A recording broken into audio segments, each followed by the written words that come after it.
greeting, baby. That's not a bloody man. Welcome back, professional wrestling fans. Yeah, she lets me walk her cat every Saturday morning.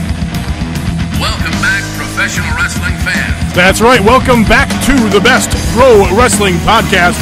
My name is Tommy Stryker. Joining me, as always, is Taco. What up? And Joe. Cheers. We were just on Twitter talking about that we're having the beer party today. Joe has bought the beers to celebrate the G1 Climax finale and him losing, and so he has provided us some wonderful beers that we're drinking along with the show. It's dangerously good. It is really good, and I imagine that each of us will easily get through our 2 cans each on the show and then be craving more. Shit, I'm already done.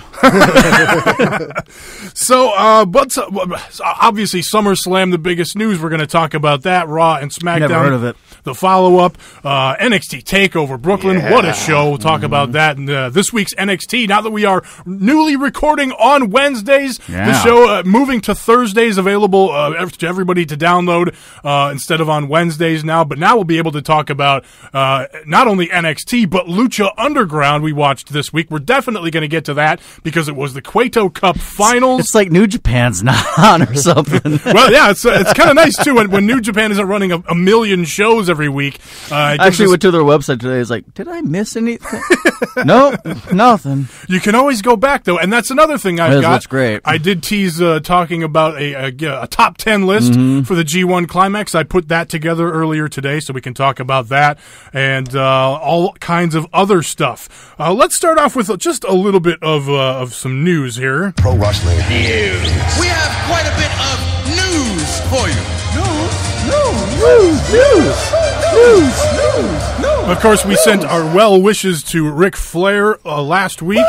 Not a ton to update. It sounds like he's at least talking now out of the coma, so that's good news. And then, Taka, we were just talking before the show about Dana Brooks' boyfriend who just suddenly passed away, choking on something, I guess. Yeah, he's a fitness Googled images, searched up the dude. That dude is fucking fit, dude. Like, he's like one of those competitors. Sure, so, and that's what Dana Brooke was before WWE. Yep. So, everyone's been giving their positive vibes to her and everything on social media, and she's really pushing out the Dallas McCarver Foundation on GoFundMe right now. That's the biggest thing. She's like, if you guys, can help, this is the biggest way to do it to honor his memory. So check Dallas McCarver Foundation. All right, we'll check that out.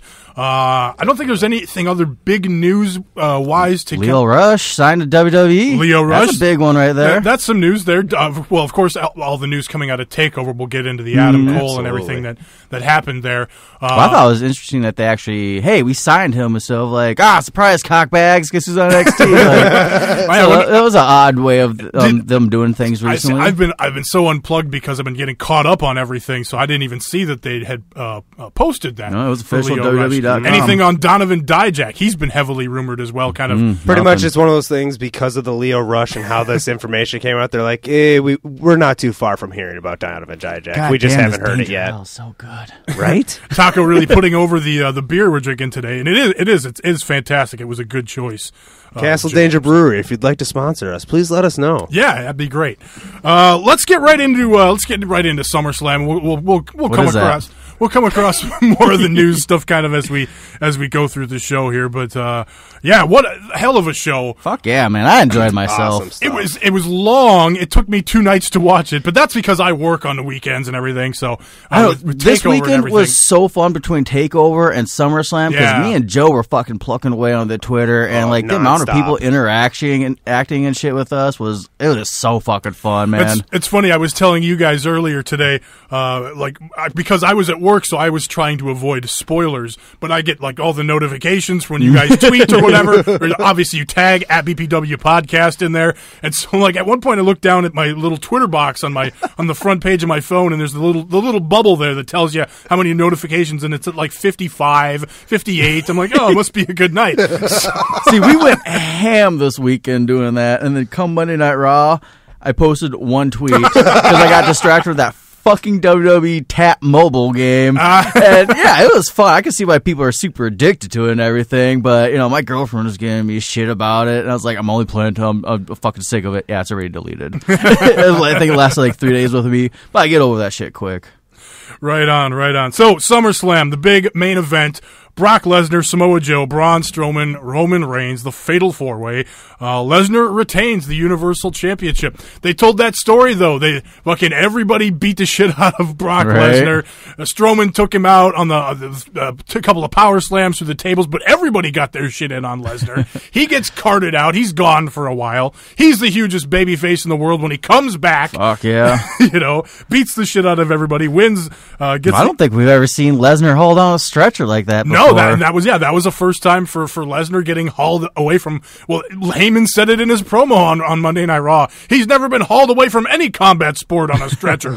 So that was a very unique thing there. Him getting the F5 win over Roman was, I thought, significant. That was really big. So all of that, and then Braun Strowman coming out on Monday and getting in Lesnar's face, taking Lesnar out, which was awesome. Look at a couple running power slams on Brock Lesnar. Somebody should tell Brock Lesnar that taking a power slam is slightly different from taking a body slam, but anyway, that's neither here nor there. I like that Braun went for the title in that situation. It wasn't just him just being the monster. There's a goal. He has a goal now. We didn't get that before. Well, he wanted, fucking competition, and he was sick of basic bitches, and now he's got the biggest beast of them all, and that biggest beast has the championship too. Let's kind of move into go back to the beginning or whatever of SummerSlam. Well, I guess we could start with kind of the pre-show, the kickoff show, because we had some newsworthy stuff there with Neville winning the Cruiserweight title right back, and then we had the follow-up, of course, on 205 Live. I didn't get a chance to see it, but I guess Neville retained there as well. Good match again. That's a rivalry I'd like to see continued eventually. What do you guys think of, I guess, obviously they did the title change on Raw to Tozawa, and then it seemed like they were trying to get more eyes on 205 Live with that move, but then they put that match on the kickoff show for SummerSlam, so not a lot of people saw that. They put the Hardys on the kickoff show. Right, but... I actually thoroughly enjoyed this kickoff show. It was actually one that was worth sitting down and watching. It was. I've never really been opposed to kickoff shows. It's just they need to treat them serious. Like, if I'm watching UFC 187 with John Jones... Oh, wait, he got busted. Never mind. Absolutely right. But if I'm watching, like, a big UFC event and, I'm going to go to Fox Sports 1... and I'm going to watch the preliminary fights, which usually have some of the best fights of the fucking night on there. Sure. So, they normally don't have championships on those. They're preliminary fights. Those are the guys that are hungry, that are fucking broke, essentially. You're giving their whole fucking life to it. You're NXTers. Well, they set the pace, too. It's not necessarily going to be that situation, even though it would be really cool to see, like, some NXT guys on the kickoff. We're not going to see that realistically, but I'm cool with seeing Hardys and Miz and fucking, the championship being defended. Make it worthwhile, especially when it's such a big show like SummerSlam, but don't give me the kind of shit like the fucking the between Miztourage and Hardys and the fuck else was it? Jason Jordan. It was a good match, good kickoff. And there was nobody in the crowd, but that was not WWE's fault. That was, I guess, Barclays Center's fault. Well, and SummerSlam itself was 4 hours. You got the pre-show starts 2 hours prior to that. You can't that crowd's not going to want to be in the building for 6 hours. No, they were all outside still. Like, they weren't being let in. Oh, literally, after the match, they panned out and did like a live shot of the crowd, and then you saw the security guard let them in, and fucking everyone started filing in. Everyone's hungry. They want to be in there. They want to get merchandise, hot dogs, they want to get going. Right. And you put Hardys out like that, so it was kind of a bummer. I think it was more just timing issue and everything. It's so fucking chaotic. And to me, and everything. You're right. The pre-show was good. SummerSlam for the most part was good. I could take away some things from SummerSlam, but it would still be just as good. Make the advertise the kickoff as, do your talking bullshit, hype up the fight, do a big string of matches, but advertise Big Show and Cass as the main event to the kickoff. Yeah. Don't call it a kickoff though. It's not fucking football. I know that stuck out to me too. Like, why is it a kickoff? There's no ball, nothing's being kicked. But whatever. They're gonna stay away from nitpicky. prelims because it's a UFC shtick there, but advertise it as like an actual mini event. I don't want to see fucking Enzo, slugging his way out of a fucking shark cage. I would maybe on the kickoff show as a main event, be like, oh yeah, okay, cool. Right, that felt out of place on the main card. Just take them serious, and they're going to speak volumes. Since you brought up UFC a couple of times in there, I don't want to say we're burying the lead, but it's a big story this week in combat sports. Mayweather versus McGregor coming this weekend. To me, it's like the biggest pro wrestling match ever. This is all about the hype. It's all about the promos, and when they get in there to fight, it's going to be awful. Probably more than likely. Some people are speculating, especially the pro wrestling fans. What if McGregor gets fed up and goes for the DQ? Well, I'm sure he'll lose a lot of money. There's a contract in right, that. exactly. Don't be fucking stupid. This is a legit fight, people. Exactly. Exactly. So, Taco, with you kind of being the UFC guy on the show, what's your interest level in this Mayweather-McGregor fight? Oh, I'm fucking super geeked for this fight. Yeah? I just wish it was younger Mayweather, not took 2 years off Mayweather, but the guy's just phenomenal defense in the ring. How much of a chance do you give McGregor in this? Because I don't. McGregor's going to wins hands down within 3-4 rounds. After that, you think McGregor's got it? Got that knockout power. He has scary knockout power, and he is bigger and thicker too. So it's just going to take one punch from him. Like, his knockout power is just amazing. So. But that's the thing is, like, Mayweather is known for his defense. Exactly. That's where it's fun. Defense. It's just McGregor fights, if they go later in the round, which basically only Nate Diaz has done that with them and won, he gets tired quickly. So that's what I'm saying. And Mayweather's in Vegas. That's Mayweather's turf. Mayweather can go 12 McGregor rounds. wants to say, but Mayweather has the cardio. He has the fucking advantage. It's going to go to decision. No matter if it was mostly McGregor or mostly Mayweather, Mayweather's going to be favored. So that's why I do say KO McGregor within 4 rounds. I'm saying 3 rounds to be realistic. Otherwise, Mayweather decision. I think it's absolutely Mayweather all the way. Yeah. But it's saying. It's still fun to speculate. It's for me. McGregor's scary fast, scary power. Like, It's interesting because he's an offensive guy and he has a boxing background. He came from boxing. Well, it's definitely going to be a spectacle, that's for sure. Oh, yeah. I don't think I'll be seeing it because I'm working on Saturdays as usual, and I'm not going to fork over $100. Yeah, that's like 20 Ring of Honor pay-per-views. Right, exactly. Jesus.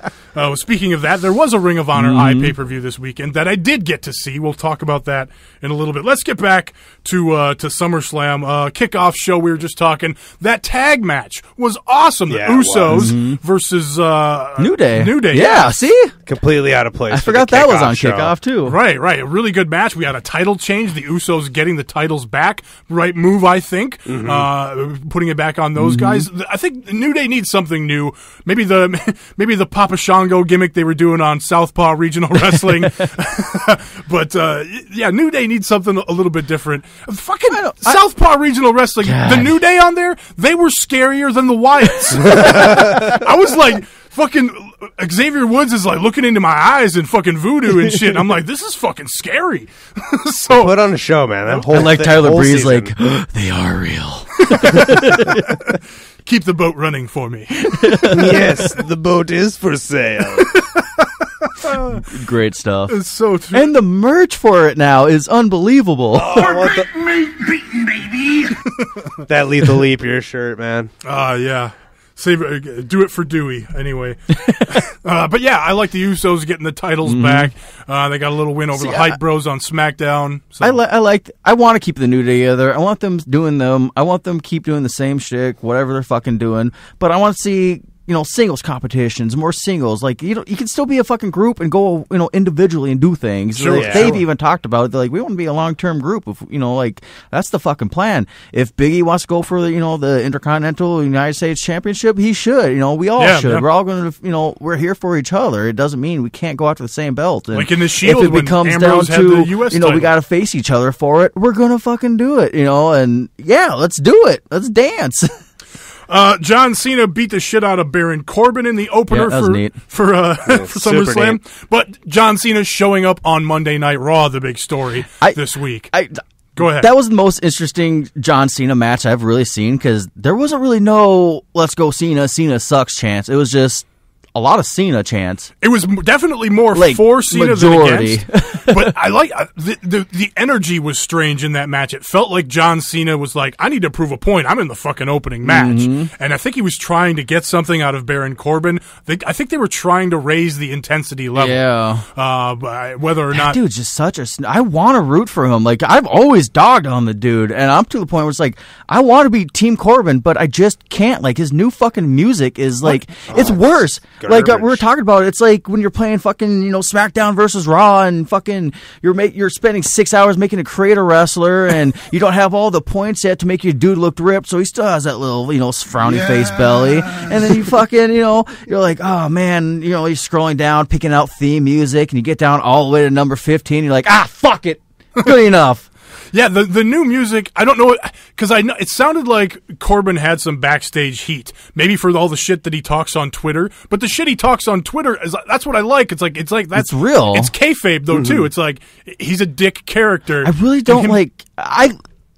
So we've had time to think about him losing the briefcase too, and I like it. Like, we need to see that ruthless aggression side of him now. Like, he really needs to come out and be a badass and take vengeance for his fucking name. Like, he was embarrassed by John Cena. Like, how come? Fuck it, he should be going on Raw, kick him in the fucking face, and be like, I'm not done. Just little things like that. Like, he's just such a blow over all of a sudden. Like, okay, whatever. Question for you: I don't see things moving.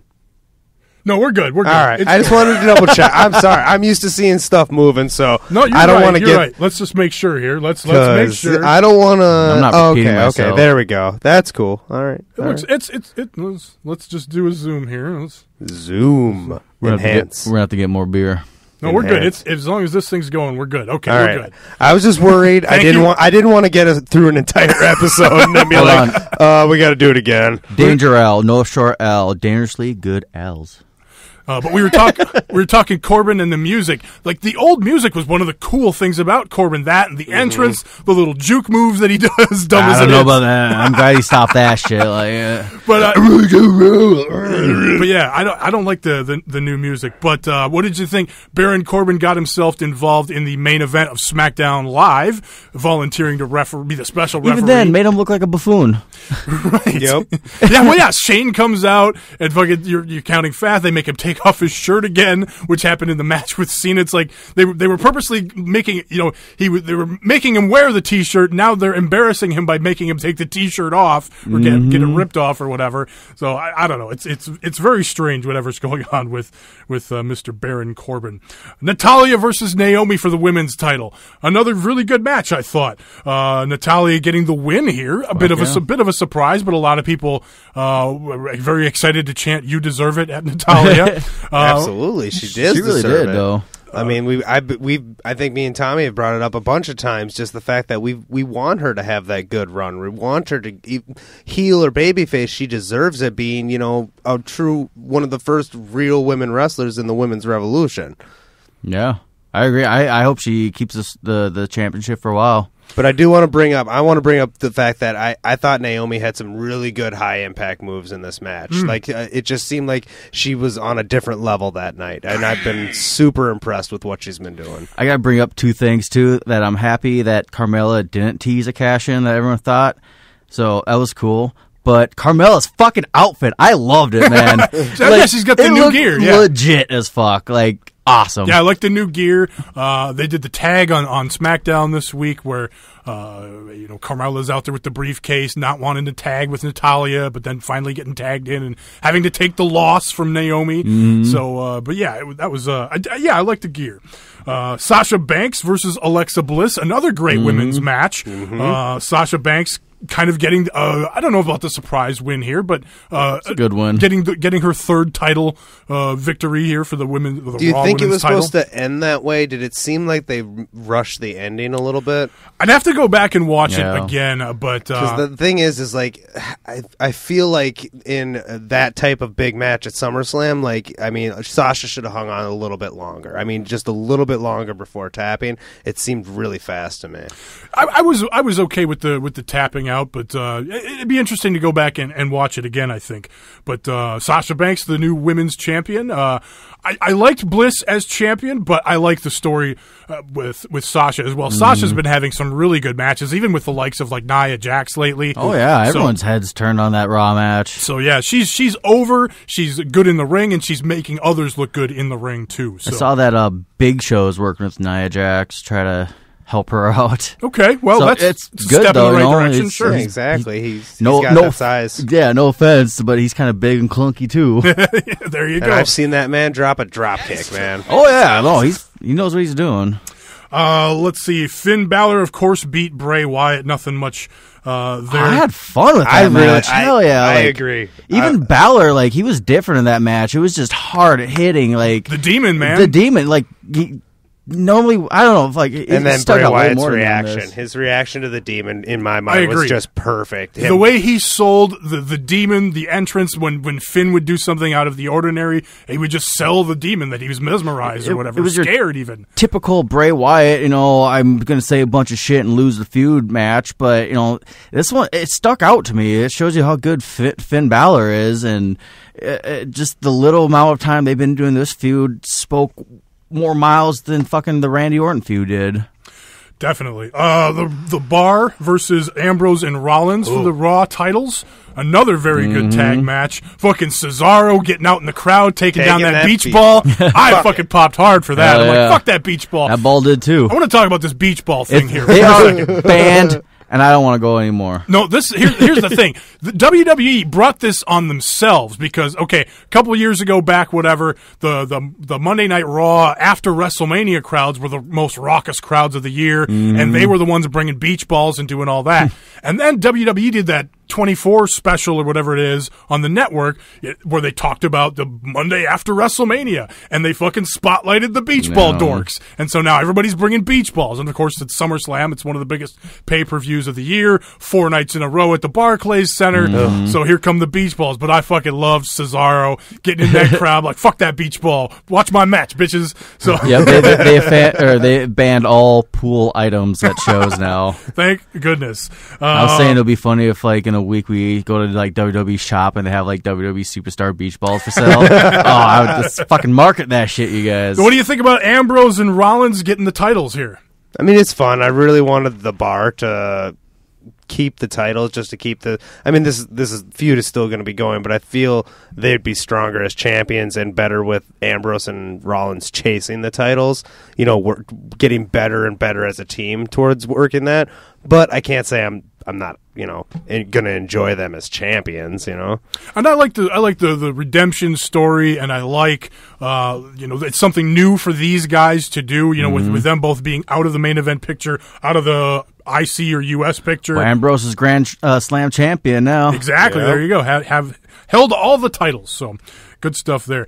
AJ Styles, Kevin Owens, these past couple of matches over the weekend, I thought this was one of the best matches on SummerSlam, actually. I thought it was terrible. Yeah. Wow. I'm agreeing with you on this, Taco. Well, the Shane stuff was clunky as fuck. I agree with you there, but the stuff in the ring I thought was really good between those two. What did you guys not like about it?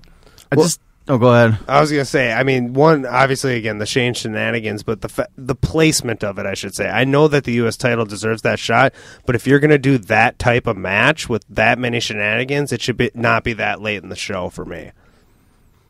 Yeah, it's all the professional wrestler side of it. Yeah, it was amazing. I don't want to be that guy, but that should be expected out of those two. Like, I should not expect anything else. Sure. And the clunky Shane McMahon shit and the, you know, like, just the overall story has been just terrible. Like, you got two of the best guys, like, on the mic, in the ring. They could tell the best fucking story, but you have fucking Shane McMahon, like, hey, can I play? Can I get in? Like, I just want to double dutch with you. It's just, it's it did so feel like that, you're right. fucking dumb, and it was so out of place, and just to have, like, motherfucker, crash from a helicopter like Kevin Owens said on SmackDown. It's like, motherfucker, you fell out of a helicopter and you walk out like, no problem, bitches. But you can't take a fucking wrestling bump, which, yeah, it's kind of dumb to say that in the ring. But, at the same time, it's true. Like, these are two of the best wrestlers in the fucking business, and you have them at SummerSlam playing grab ass with each other when a year prior, AJ Styles was tearing it up with John Cena, of all people. Right. And this is more embarrassing on their careers to anything to me. Well, and you're right. And then fucking SmackDown comes around, and it's like, oh, cool, fucking hell yeah, let's get this fucking show on the road.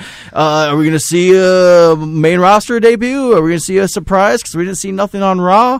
Oh, no, we get Kevin Owens again, which I would want to pop for, but it's like, I would be like, fight forever, but no, I'm like, end this shit. Like, I would want Baron Corbin to come out. It's gone too fucking long. Okay, well here's the good news. I'm gonna spin it all positive, because AJ Styles is like one of the most over baby faces on SmackDown Live. When he came out on SmackDown with that U.S. title around his waist at the beginning of SmackDown, he was so over, and it was great. Mm-hmm. And so that's a good positive for me. Like you said, the Kevin Owens AJ story is over now. Seemingly, Kevin's gonna move on to Shane, hopefully, after this, which isn't the best thing for. I know it's gonna be good. We'd go in every Shane McMahon match going, and we're always like, oh fuck him, the guy, he knows what he's doing. He's gonna be in there with Kevin Owens, so. Obviously, that was, that's and side note, AJ Styles will be at the Minnesota State Fair on Friday. So for you first day downloaders, go meet AJ Styles on Friday. If you're in Minnesota. It's a worldwide show, Joe. Oh, yeah. Totally. Tightest worldwide. Exactly. What was I going to say before you threw me off with your Minnesota... News. Yeah. That's what you said. Yeah, just know that. Good news, everybody. Well, no. So AJ bringing back the idea of the open challenge. Mm-hmm. I like that, and the fact that he's brought it up multiple times now makes it a little more solid. I mean, possibly we'll get the Baron Corbin thing next week or whenever he does it again. Who knows? But I mean, I think that's good for No, AJ. That's gonna be super awesome. It's so disappointing because that was like one of the first things when they did the Superstar Shakeup was like, oh, we're gonna have Kevin Owens and AJ Styles on this same show, and we do, and it's like. Yeah, it is disappointing that they had the couple of matches on Raw or on SmackDown where it was the referee shenanigans, and so Shane had to get involved right away. It was like we have to have Shane get involved. Like, why not just give us those two straight up? Think about how much we'd be fuming right now if instead of Kevin Owens, it was Nakamura in that position. Right. I'm looking outside of the babyface heel stuff, but like it would be like you have these two guys, and this is what the fuck you're doing with them, like. This is why SmackDown sucks right now. All right, let's move along. I do want to say one other thing that I did like from SmackDown actually was Kevin Owens going up to Sami Zayn and trying to get him to be the referee. That was really intriguing. Like, even him saying like, "Oh, since you came to SmackDown, you've just been a backroom bitch." Right? He's like, "Yeah, I watched your DVD and I've been thinking about it. What are we even fighting about?" So and I like him, thinking about it, coming back like, "No, you're a pain in my ass. I'm not going to do it." And then the fashion police coming in with their romp hymns on. It was amazing. Trying to get that. He says no. He screams no, and then they walk away, and then he thinks about it for a second. Hey, wait, guys. That was so. I liked that stuff too. So. What else here from? Well, that's pretty much everything from. Well, not everything. We didn't talk about the only thing I want to talk about Enzo about is the fucking lack of reaction he got from the crowd. Who's that? Enzo. Yeah. They were not feeling him that night, and that made me so happy. Like, I want the dude to do good, but it sounds like he's digging himself a fucking hole he can't get out of. Well, that's the thing. They have him talk all this shit. He can't back it up. He's a horrible babyface. Yep. A babyface talks shit and backs it up. He can't back it up because he's in there with Big Cass and the Big Show. Mm-hmm. So he sneaks out of the cage and immediately gets his ass kicked. It was like it was so pointless. The whole match was Which, by the way, Big Cass, hope he gets healed soon. Yeah, sounds like ACL. ACL for Big Cass. So I had not heard that. That's another bit of news we didn't get to. Which is, that's It's brutal. It sucks. Like when he goes for the Empire Elbow and his right leg crumbles. Okay, well, see, I thought that was part of the. I thought that was part of the storyline. I didn't think that was. No, they're saying 9 months for him. Okay, minimum. He's interesting. just going to either did or just about to go into surgery soonish. Okay, interesting. Okay, well, let's fucking A. Nakamura, Jinder Mahal. This was funny because when I had to work on Sunday night, I got home, started watching right around 9 o'clock our time, and that was the beginning of the Jinder Mahal Nakamura match. I'm like, ooh, SummerSlam, here we go, championship match. The match sucked. It was bad. I'm not mad about it. I'm not. It should be. It's good for Jinder. Like, we all predicted Jinder would retain, right? Yeah. It's like, but when you see it executed, it's like, oh fuck, really? Jinder just beat Shinsuke Nakamura exactly. I don't know. I pictured Nakamura in Brooklyn with that crowd. You know what I'm saying? If It's Nakamura brutal. does win the championship, I just picture it being, I don't know, more meaningful than a quick feud for Jinder for SummerSlam, and then it's just I don't know, the overall story. Like, of course, I'm gonna like Nakamura over Jinder, but I don't know, it was good for Jinder, so I'm trying to be positive on it because it does make him look more like a threat. You know, in that scene, his only feud's been Randy Orton for the championship, and it's been lackluster. And they can come back to it now too, because with the follow-up match where he beat up the Singh brothers for a while on SmackDown. That's exactly what I was kind of hoping for. Was like coming SmackDown. I was hoping we were just gonna get fucking crazy Nakamura, just fucking steam out of the ears, fucking kicking bitches in the face all night long, like, and that's essentially what we got, with the Singh brothers. So it was like awesome. Like at this point, I want Nakamura cranked up to 11. Yeah, just tearing shit up, kicking trees down, like feed him more. There you go. Exactly. So I'm looking at that picture of it. All right. Well, that being said, it was a pretty slow, lame match. So hopefully, if they do it again, hopefully it's better. But I'm not holding my breath for it. And they got some time to work with each other, live shows and stuff. We can hope for better. But I want to go back to just the idea again that you were in Brooklyn, hot crowd, hot for that Nakamura entrance. Just the energy. If he would have won the title there, the fucking roof would have blown off the place. You would have had people turning into SmackDown Live to see Nakamura as this crazy, awesome champion. Would you though? Yeah, I think so. Would you? I think so. I think so. I think it would have created wrestling more buzz. fans like him, but Yeah, the general WWE Universe is like, I don't fucking get him. He's boring. Like, seriously, like, they don't like him. They really don't. I think the crowds have gotten better and better for him personally. Like a big SummerSlam crowd, that's going to be more of your wrestling. Well, I'm not even saying SummerSlam. You're right, It's just your casual viewers, like, he's not fucking right. No, because Nakamura has not been like you were saying boring. earlier. He's Even not bringing NXT, he's not Nakamura. Like, this WWE run has not been impressive. It's been fun. It's been awesome seeing him, tear shit up. But he hasn't had that standout match. It's not been like, holy shit, Shinsuke Nakamura. It's, his theme song's awesome. Let's hum. Like, exactly. It's just so, just talking like the casual viewer, like, some people loved the Usos back when they were painted hard. It's like, this is the stupidest shit. It's not to try and knock the fan base or anything, but, there's some, characters or wrestlers that the fans like that's like, they're not that good in the ring, dude. They're kind of a joke. Like, people like Nia Jax. She does sell merch. Not a lot, but she sells merch. No, you're right. And because she's presented like a badass. Nakamura is just, we still haven't seen him yet. What point was that I was going to get to is he has not had that standout match moment where he brings it like a motherfucker. His last match that stuck out was Sami Zayn. And that was his first match exactly. in NXT. And he went up with fucking, Samoa Joe, and it's cute. Yeah, and well, here's the thing too: is Nakamura coming out of Japan actually kind of had a little bit of this lazy reputation of just not bringing it in matches until it was maybe on the big stage for like a Wrestle Kingdom or something, but taking the middle of the G1 Climax off, stuff like that. Just hanging out in tag matches. I kind of feel like he's just kind of there to help some of the guys and be a name to get over, because he's getting a damn nice paycheck and hanging out and surfing in Florida. No like complaints. You're seeing the world. You're in the WWE right now. It's awesome, and it's people like him breaking the door down to get more of these New Japan guys in, or overseas guys, or AJPW guys in, I guess you can say. You know, before it was Yoshitatsu was the big one coming from Japan, or Albert, or what was his fucking name when he came back? Tensai. Lord Tensai, yeah. You know, that's the kind of the stuff coming out of New Japan back then. You know, like, I want Shinsuke to be successful. You know, AJ Styles is already, you know, kind of a name in America before he went to Japan and back again, and he is what he is now. So, you know, it's... But AJ has gotten over with his in-ring style for the most part, whereas Nakamura hasn't exactly. had that standout match yet. You know, going even Steven with Dolph Ziggler, and, you know, this match with Jinder didn't do anybody any favors. Who was he fighting before? Corbin. Corbin. Ugh. So, yeah.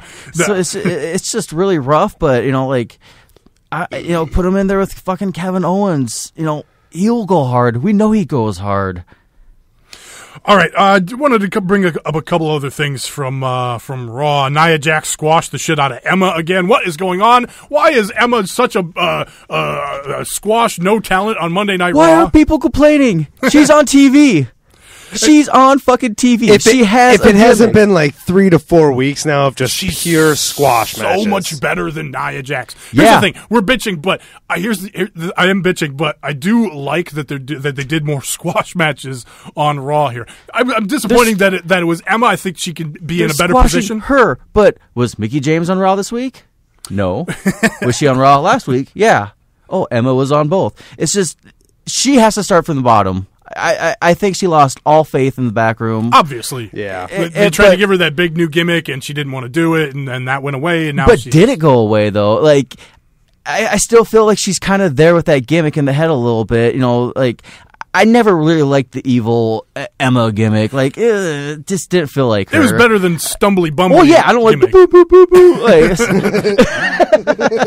But I still feel like she's kind of Emelina in a sense where I'm like, where's my opportunity? Where's, like, she's still being so fucking diva in the back room, and then she gets her shot, and she's failing. So it's interesting because, you know, she's going to have to work her way up, which I want to see. You know, that's because it's going to make her better.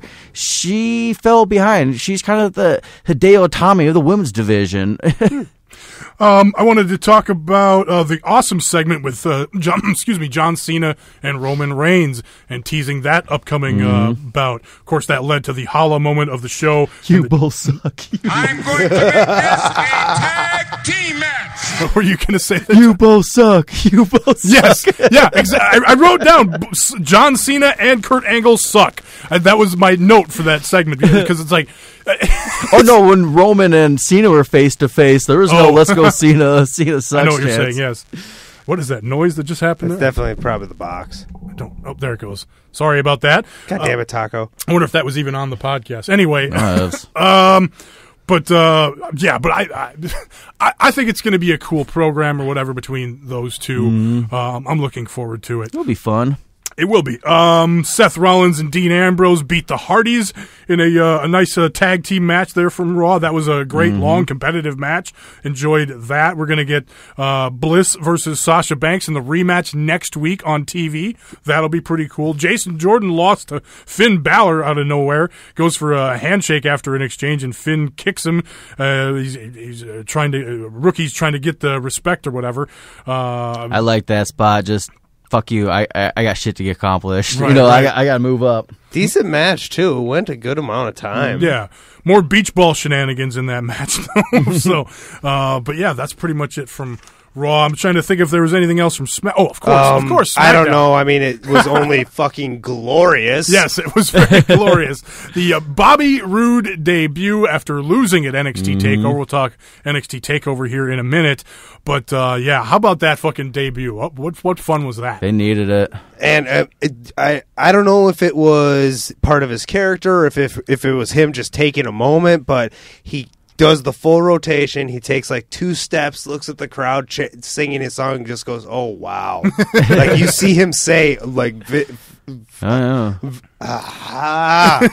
see him actually say it. Like it's just insane. Yeah, it was a cool moment. I like the dynamic of him being this Ric Flair style heel down at NXT, coming up to the main roster, being so over in Brooklyn, and him reacting in the ring kind of pretty much as a babyface in the match with Aiden English. Yeah. But then after the match, cutting the little promo, and he's right back to fucking being kind of the piece of shit. So, well, it's kind of how he came in at NXT too. So right. it's perfect. It's him. Yeah, exactly. The other big news from SmackDown: Shelton Benjamin. Yes, this is gold standard, baby. This is such a great idea for Chad Gable, right? Because it's like the same thing that he did with Jason Jordan down at NXT, and they were doing it right there in that interview too. It's like Shelton Benjamin's like, hold on, this kid's kind of a dork. I don't know about this. Are we doing this? Is this gonna be all right, Daniel? And fucking Gable's all excited about it. He's running off looking for his... He's geeking out, he's man. looking for his Ready, Willing, and Gable towels again. He's going to bust that shit out. And fucking... At first, Shelton Benjamin's going to be like, this is fucking stupid. And then he's going to eventually kind of warm up to it and be like, all right, cool, man. And then before you know it, they're going to be tag team champions and ruling the world, and it's going to be American Alpha 2.0. I know somebody on Twitter, I think it was a friend of the show, 3-Pack, was saying, oh God, is this going to be America's Greatest Tag Team Volume 2 or something like that? The world's greatest tag team. I don't know. I kind of hope they kind of go deep and bring back the what was it, Minnesota Stretching Crew? Minnesota Wrecking Crew. Because that was him and Shelton Benjamin and Lesnar's team. He brought that up in the interview too. He's just like, we're both Minnesota boys. Yeah, so that's why I was like, I kind of hope they do like a Minnesota Wrecking Crew theme. That'd be really cool. I know Shelton's cool with Minnesota, man. Dolph Ziggler is also back. I missed that part. That's neat. That's super neat. Didn't realize he was gone.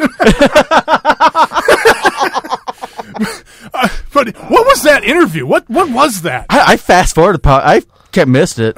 Shit. After 3 days of wrestling, my girlfriend was like, no more. I watched it through, and I have no fucking clue. Yeah, it was obnoxious. He was like, oh, I know. I've been away. I've been watching Raw and SmackDown, and I know what I have to do to change to be better. I have to sing, and I have to glow, and I have to do this and that, and I have to... It's the same old pity me fucking... Okay, so someone on the internet put out a thing, like, what to do with Dolph Ziggler? What kind of gimmick would make him better? And I was like, he doesn't really need to change much. You just need to think Jack Burton. What would Jack Burton do? You guys know Jack Burton? I don't know. Big Trouble in Little China. Yes, okay. He needs to start acting more like that. Be like, what would Dolph Ziggler do? There we go. Dolph Ziggler's gimmick is the same as his gimmick on Southpaw Regional Wrestling, only I'm more intrigued by what he's doing on Southpaw Regional Wrestling. Mm-hmm. So, all right, let's change the subject. Let's talk NXT TakeOver Brooklyn 3. Change the subject. That was this weekend? No more excuses for you watching NXT, Taco, because we record on Wednesday nights now, right after NXT. The best wrestling show of the week, followed by a bunch of fun Lucha stuff on Lucha Underground. So it's awesome having internet connection, watching shit on the big screen now. Yeah, instead of on like your phone or whatever, right? Yeah. Fucking TakeOver Brooklyn 3. Wow. What a show. I mean, in contrast to SummerSlam, which was 4 hours with a 2-hour pre-show, NXT TakeOver Brooklyn, 2.5 hours, you're in, you're out, awesome matches, awesome action, lots of fun. No bullshit. Right on. Andrade Cien Almas out there with Selena Vega, defeated Johnny Gargano with awesome a hammerlock match. DDT after Vega throws the DIY T-shirt at Gargano, causing the distraction. Awesome. But yeah, fucking even Gargano tweeting with it was just fucking great. nice. Gargano or Ciampa. Yes. I like Gargano on his promo this week on NXT, just saying, it's my fault. I lost. I got to be better. I gotta, I gotta man up or whatever. I don't know. What you guys think of this whole thing? I mean, it's an awesome win for Andrade because, you've got Johnny Wrestling coming back. He's a big hype. People love him. But Andrade's getting that push, and this match just showcased everything that's great about Andrade is the fact he's an amazing wrestler and he can piss you off in the ring. Yeah, and I like the addition of Miss Selena Vega to his gimmick. This match was a fucking banger, dude. I enjoyed the fuck out of it, and I like a lot of people are speculating right now with Candice LeRae. Did I fucking say her name right? Yep, you got it. Being in the Mae Young Classic right now, and with Vega being on Andrade say now, bringing Candice in, and then having them do a mixed tag match before Andrade goes to main roster. Is this Selena Vega in the Mae Young Classic? I have not watched. She is not. Okay. No. I haven't watched Bracketology yet, but since we're brought up the subject. It was they didn't touch on every woman, but just like they did got the most ones, and of course like the big names too. But fuck, my girlfriend, she's like, no, leave it on. We'll check this out. I was like, okay, shit. Yeah, I'm excited to check it out, and we are going to do on this show like we do with all tournaments in wrestling. Mm-hmm. We'll fill out our brackets and keep track of who wins and losses, and have the beer party afterwards. I'm kind of worried about the commentary on it, though. I Yeah, guess him and Lita had to go back and record a bunch, re-record. Yeah, Jim Ross and Lita. Mm-hmm. Yeah, I knew about Lita. Wow, I did not know about JR. Yeah, that's your commentary crew. I'm worried about that. But here's the thing: is I haven't heard any spoilers for it, but I have heard some people say that they thought some of it was better than the Cruiserweight Classic. Wow. So Wow. I guess, but I'm women not. are hot right now. Their segments are the fucking like highest rated segments, and fucking this tournament, they're hungry, man. Like just like go back to the UFC, looking at the women before they went to the UFC. They're decent fights, and then UFC gave them the platform, and they're getting some of the best fights out of the ladies, and now it's like fucking pro wrestling turn. Yeah. Ladies doing their scene, having fun, and fucking that's good to hear that the tournament's fucking that good. I'm definitely big time excited to see it and see I'm kind of happy too that they broke it up a little bit. Because you only get the first 4 matches the first week or whatever, and then another the 4. first 4 episodes, so it's 4 hours of episodes. Oh, okay. So this Monday, you're going to get 4 hours of Mae Young Classic. The following Monday, you get 4 more episodes, and then it gives us time to space it out and kind of geek out over it. Yeah, but here's the thing: is you only get 2 weeks to watch it because then it's the live finale. So that's cool. So you got two weeks to watch 8 hours of stuff. So I mean, it's.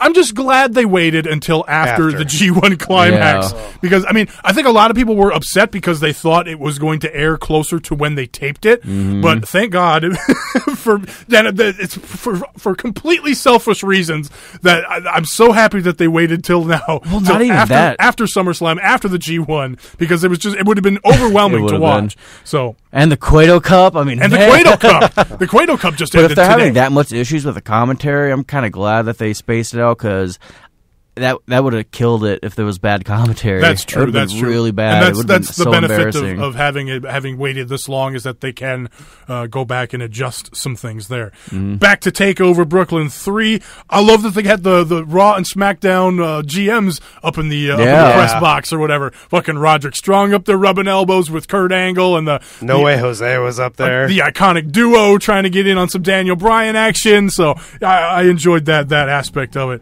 Authors of Pain versus Sanity, not my favorite match, but Sanity does get the titles here with that fun finish with fucking Nikki Cross jumping off the thing, getting fucking smashed through the table by Killian Dane there. The swerve with Killian Dane not being in the tag match. The old Philly fake out. Oh boy. Fucking Eric Young getting in there. So Eric Young and Alexander Wolf, your new tag team champions. This is kind of what I predicted. Let's see how the Authors do now that they're not champions. It kind of tests them a little bit. What are your thoughts?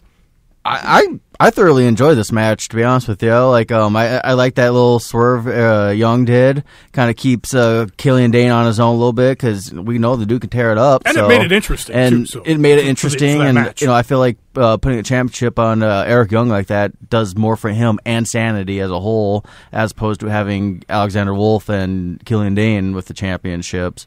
But I thought Wolf looked great, man. Yeah, he did. This was his best showing yet. Stand out for him, yeah. Fucking Red Dragon coming out and attacking after. Oh, God. Fucking, I could not stay seated. Bobby Fish, Kyle O'Reilly. I saw on NXT that they're actually calling the combination of those two and Adam Cole. Blue Dragon? They're going back to Future Shock, which was their which was the old Kyle O'Reilly and Adam Cole team. So I don't know if they own that name or maybe they're just seeing if they can get away with it or something like that. But that's interesting there. We'll give you Rhodes for Future Shock. Talking to Ring of Honor. That'd be nice.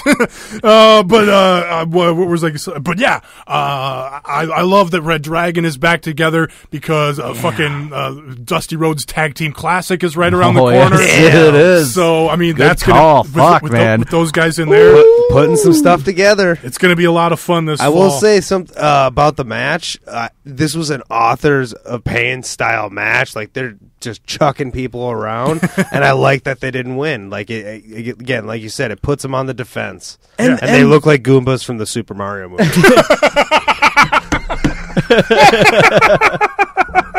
I got to hit like 5 buttons here. That was too good. Well, you know, you're exactly right. Great analysis. There we go. One more. And just seeing those two fucking guys in the ring, though, the Authors of Pain, though, and seeing like their teased first debuts to where they are now, and it's phenomenal how these guys progressed. You know, like even Alexa Bliss, like even she was like wrestling business, whatever. Now she's like, fuck yeah, wrestling business. Like, I give so much mad respect to that fucking Performance Center because obviously it's doing something and it's doing something great. Yeah, a lot of people were critical of it early. I mean, you've still got your Tino Sabatellis of the world. Yeah, well, I think a lot of people had the mentality of the fucking WCW Jackoff Center too. The power plant. Yeah. Hold on, the Jackoff Center, you say. We're big meat beating, baby. So anyway, you know, it's like it's seriously been doing something good. Like, yeah, just look at the Iconic Duo. Like, they're kind of like pretty faces, whatever. And now it's like I'm entertained by them. I love what they're doing. So it's just like, it's amazing. It's awesome. Yes, indeed. But even with the best people in NXT are the ones that had some experience outside of NXT. But you're right, in the Authors of Pain, it's fun to watch them grow on this journey. So, well, just because they're just two big lugs of guys, you know, and they don't speak a word of anything. It's like I love the idea of them. I love the look of them. Throw Paul Ellering with them, make them even creepier. I loved it, but I really wasn't expecting to be as big of a fan as I am now. I don't know if I like Paul Ellering's Book of Pain and the way he talks, but I don't. Did I bring this up last week where a couple guys ghost wrote a book called Pain for the Authors of Pain? I saw the tweet of it. There's it's like a cover of the book, and it's free to download on Amazon. So it's an actual It's book. a legit fucking book. All right, nice. Back to TakeOver Brooklyn here. Hideo Itami versus Aleister Black. Yes. Another banger, dude. Really good match. Aleister Black, of course, getting the win with the black mass out of nowhere. Kicks on him the in fucking the face. button. Very nice match. I love Code Orange fucking playing Black's music live into the arena. I can take it or leave it because I think those bands sound like shit every time that happens. They do, but except for in Living Color for CM Punk. They're young. They're the young kids, fucking getting to play at fucking NXT Takeover, and they did a good job. I liked at the beginning of the show too, with them just playing the theme song for the takeover, and then all the highlights and whatever videos. I thought it was cool. a unique touch and a different way to open. I'm not the show. running out to buy their CD, but I was happy for them. I'm not jumping on a Spotify or anything, but I'm like, I guess they opened for Fozzy though. well, hey, that means they must be amazing. Not running out to buy Fozzie's CD either. CD, what's a CD? How old is this guy? Anyway, CDs or tapes? Tommy looks fucking cocky in this match. He sits cross-legged after bloodying Black's nose. Good strike battle after the second rope Falcon Arrow. Tommy looks dominant, but he just demands respect. Give me respect. And then just gets kicked in the face. Was this the one that had the avalanche Michinoku driver from the top rope? Quite possibly, yeah. I'm pretty sure that was insane. Yeah. Love that. So Asuka versus Ember Moon. I loved this match. I thought this could have been the main event. I really did. Just absolutely. I mean, as far as wrestling wise, to me, it was the better main event of the two. Fuck yeah. In my opinion, Asuka getting the win here. Not surprised, but I did like the Ember Moon story that they were telling into it with what happened at the Takeover at WrestleMania. But the way they told the story, where she did finally hit the Eclipse. Asuka kicking out, getting into the Asuka lock, and her Ember Moon tapping. Seriously, tapping out. How did WWE not jump on this Eclipse bandwagon? I'm just honestly surprised. It makes no sense. Yeah, you're right. You think there would have been a little more hype about that? I mean, even just make those freaking eclipse glasses, but they're Ember Moon on the side. Of course, yeah. Sell them for $10. Exactly. Yeah. Why not? Yeah, that would have been great. She's another example though, of the performance. Yeah, like, that's true. I don't know anything of Ember Moon prior to NXT, and fucking, she's one of the standout stars, hands down. I think she's one of the best women's wrestlers that they have, not only on the NXT roster, but in the entirety of WWE. She looks really good in there. Her stuff is solid. Her strikes looks good. She absolutely hangs when she has these matches with Asuka. Yeah. So.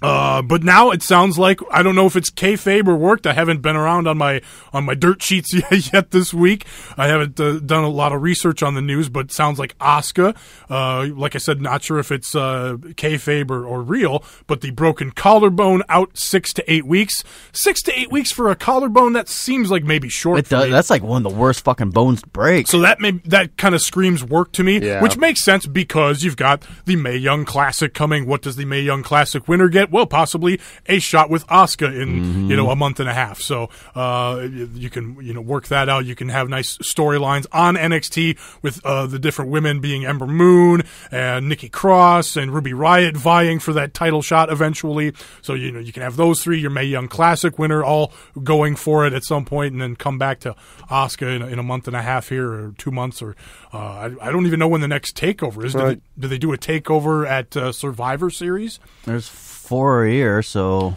I believe. Yeah, I think they do. They do the one. They definitely do the one at the Royal Rumble. So I'm assuming like a New Year's one ish. Well, there's the December pay-per-view. Yeah. And I think that's maybe where they did it. Did they do it in December last year? I thought it was January. I thought the January too. They did January for the Royal Rumble, but they did one in the late fall or whatever too. I think. Maybe I'm wrong on that. Fucking keep talking. I'll Google it. I think maybe it was October they did it. They just get on your brain phone. I think they threw in a random one in October maybe for Takeover. Anyway, it doesn't really matter. But the crowd gives their respect to Ember Moon after the match. Just a fun match. Great match. Then the main event, Bobby Roode versus Drew McIntyre for the NXT title. Of course, we all know Roode goes up to SmackDown Live. McIntyre getting the win. It does look like the next one will be November 18th in Houston. Okay. Oh, that's interesting. That's Ember Moon. Yeah, that's Ember Moon territory. There you go. But back to the main event. McIntyre getting the win. Does a big flip dive late to the floor after the ref takes him down. I don't know what that means there. Never mind. He does hit a glorious DDT for a near fall. And there was a McIntyre kicking out of the DDT. But this was pretty much what I expected match-wise from these two. And good. I like McIntyre on top of NXT. What are your guys' thoughts? We're going to have a rematch coming up with Bobby Roode saying in the follow-up that he's got unfinished business with not only McIntyre here, got the rematch, but he wants to shut up Clinton Dix. Clinton Dix. He wants to shut up Roderick Strong. I'm sitting there like, what the fuck's this motherfucker? He's so white. So, what do you guys think? I like it. I mean, I like his promo the most, just for the fact that he says that he doesn't leave unfinished business. He's not going to be there for much longer, but I've got to cap off what I need to cap off. It's Bobby Roode style. I love it. Yeah, it's I was kind of bummed that he lost it. I was kind of, I'm still not sold on McIntyre yet. I never really have been, to be honest, but after seeing the big picture painted throughout the week, I like it. It's perfect. And it's glorious. I'm glad. I feel like you can't really do much more with Bobby Roode down at NXT. No. He is who he is. Good for him. Move him up to the main roster. I'm fine with that. And good for McIntyre too. So I'm not trying to take anything away from him. So I was just more on the Bobby Roode side. Yeah. And fucking SmackDown just needs a big hard hitting player like that too right now. Definitely. All right, this week's NXT, just a couple of things to follow up on from that we talked about some of it already, but fucking, how about that? Butt fucking. Butt fucking. We're beating, baby. That's a good one. Lars Sullivan, how about that big hoss beating the shit out of No Way Jose? Woo. Fucking NXT Takeover Brooklyn. Obviously, this week's NXT taped before the main show from Saturday, so this was like the first big thing. And when No Way Jose comes out and hits that crowd, holy shit, was he over in that fucking building. That was really cool. What do you think of this? I'm digging like what they're doing with this Lars Sullivan guy. Just a beast, man. He's just angry, tearing through people. Angry, pale son of a bitch. What did I say earlier? I got things I still need to do to you. Right? I'm not finished with you. Well, and I don't know if it was like on a Twitter interview or something like that, but they did like an interview with him and asked why he attacked him, and basically it came down to, I just don't like his music. Oh, that is great. I love that. That makes me like him Yes. He was just Absolutely right. I could just see him getting like more and more pissed. As the I crowd understand. goes You know how many people I want to smack because they have fucking terrible music. I love his gimmick is just that he gets really pissed off. Like, like when he tags with somebody and his tag team partner fucks up, he just gets really pissed off. You just and need to goes start off. acting like Ricky on Trailer Park Boys, just less rednecky. Only other big thing from this week's NXT was we had the UK guys back. Nice to see them again. Fuck yeah. Tag team match here. So not as cool as the big Tyler Bate Pete Dunne match from the WrestleMania weekend that stole the fucking I was show. kind of bummed that they didn't have a UK championship on TakeOver. Well, I was thinking maybe we would at least get a singles match here, but I was glad we at least got to see them. It was a decent match and kind of a surprise, a nice win for Wolfgang getting the win over former champion Tyler Bate in the tag match. So I like that aspect of it. They need to do something with this UK championship. You know, they kind of honey-dicked us into something big, and it doesn't sound like anything's going to happen. Yeah, that whole, was it the Rev Wrestling thing? I don't think that's happening in the UK anymore. And so, of course, WWE's backtracking a little bit on it. But I know there's been some talks about bringing a secondary title to NXT. Interesting, yeah. Keep it the UK championship. We don't need more titles. You're kind of doing the boxing thing and flooding your own market with championships. Yeah, it's unfortunate that the UK show itself didn't work out. It wasn't Rev Pro because they have their own thing. Progress? But no, and Progress has their own thing too. But there was, I can't think of the name of it either off the top of my head, but there was a group that was going to have a TV. It was going to be on TV there. I know they're like a big promoter. They have their hands in like other things too, so it was a big company. But WWE wanted to compete with that in the local market, and so. But like you said, if that's not going to be on TV, there's nothing to compete with. No urgency to get that show going, and quite frankly, with like 205 Live and all the other stuff on the network recently canceling Talking Smack, they're not looking to add an expense of doing a show in the UK on any kind of full-time basis. So it's unfortunate, but yeah, let's get those guys in NXT some more and get something going there. We have to build a wall. Got a wall of cans going. Make sure you tweet that out since we're talking about it on the show, please. Yeah, Joe. Fuck. Yeah, it was nice to see those guys back on NXT. Let's do something that we haven't talked about in like 100 weeks. Global Force? And let's talk about... I did actually watch some Global Force. Whoa. But no, that's not where I was going. Let's talk Lucha Underground. Yeah.